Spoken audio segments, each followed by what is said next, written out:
संवेदनशीलता र सङ्कटमा परेको सर्वत्र महसुस हुँदै गएको छ। अहिले निर्वाचन पनि कहीँ न कहीँ त्यही प्रक्रियाको एउटा कડીको रूपमा प्रस्तुत भइरहेको छ। सरकार संविधानका आधारभूत कुराहरूमाथि प्रहार गर्ने, सबै उत्पीडित वर्ग समुदाय मजदुर किसानदेखि सबै उत्पीडित जाति समुदायमाथि प्रहार गर्ने र संविधानका आधारभूत मान्यताहरूमाथि प्रहार गर्न उद्यत भएको देखिँदै गएको छ।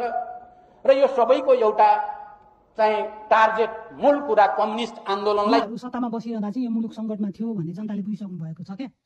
अर्को कुरा, उहाँहरू जब सत्ताबाट बाहिरिनुहुन्छ नि हैन, उहाँहरूलाई यी सम्पूर्ण कुराहरूको याद आउँछ र यसलाई एजेन्डा बनाएर नै उहाँहरू जनतालाई भ्रमित पार्ने कोसिस गर्नुहुन्छ हैन। उहाँले बोल्ने सर्वहारा वर्ग, उत्पीडन वर्ग, यो बारम्बार उहाँले आजभन्दा 18-20 वर्ष अगाडि बोल्दै आउनुभएको थियो क्या, सुनेको हो। अनि आज फेरि उहाँहरू सत्ताबाट बाहिरिँदा हैन ठ्याक्कै त्यसलाई फेरि एजेन्डा बनाएर जाँदाखेरि हैन जनतालाई भ्रमित पार्न सक्छौँ र हामी फेरि सत्तामा आउन सक्छौँ भन्ने उहाँले दिवा सपना देखिरहनु भएको छ। अस्ति राजसभाको महाधिवेशनमा गगन थापाले यस्तै अभिव्यक्ति दिनुभएको थियो।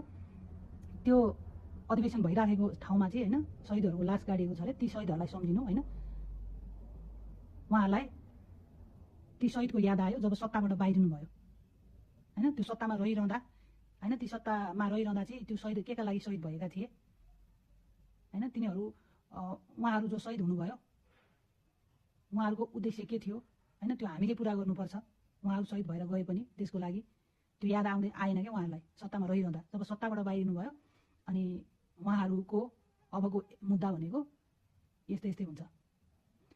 अब यो मलाई लाग्छ हैन, यो देश सङ्कटमा छ हैन, यो फलाना देशले चलाएको तिलानो देशले चलाएको भनेर यो मुद्दाले चल्नेवाला छैन अब।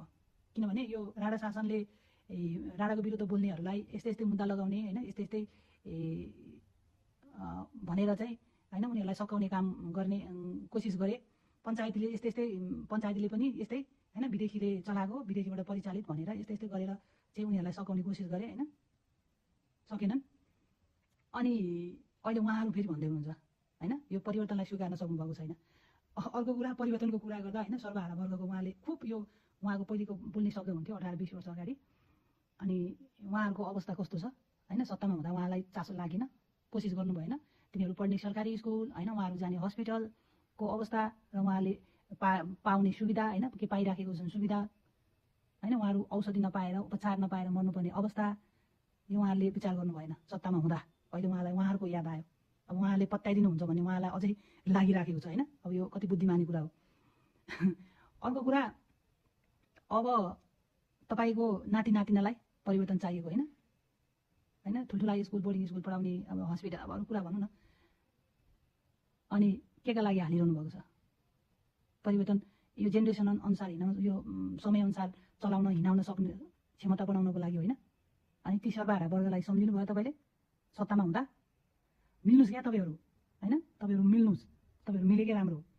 तपाईँहरू मिल्नुहुन्छ नि अनि जनता पनि मिल्छन् क्या अब है, जनता पनि अब एकजुट हुन्छन् क्या। तपाईँहरू एकजुट हौँ भनेर लागि पर्नुभएको छ नि, अब जनता पनि एकजुट हुन्छ। अब भइसके परिवर्तन गरिसके नि त, जनताले देखाइदिइसक्यो भने एकजुट भएर हैन। तपाईँहरूलाई भोट हाल्ने नै हो क्या, रासोपालाई भोट दिएर लगभग 2/3 दिएर पठाएको हैन। अझै तपाईँहरूमा चेत पलाएको छैन क्या। हामी मिलेर जित्छौँ भन्ने सोचिरहनु भएको छ क्या, हामी टाउको मिलेर अझै जित्छौँ भन्ने सोचिरहनु भएको छ क्या। अब तपाईँहरू आफूलाई महान नेता भन्नु हुन्छ क्या, अझै जनताले भन्नुपर्छ क्या, महान नेता बनाउनुपर्छ क्या तपाईँहरूलाई हैन। तपाईँहरूका त्यो तपाईँहरूले पालन पोषण गरेका कार्यकर्ताले तपाईँलाई महान भनेर तपाईँ महान हुने होइन हैन। तपाईँलाई कतिको महान नेता मानेका रहेछन् भनेर त जनताले देखाइदिनु भएको छ नि त। अझै चेत खानु भएको छैन हैन, अझै चेत खानु भएको छैन क्या। तपाईँहरूले दिवा सपना देख्न पाइन्छ हैन, देख्दै गर्नु।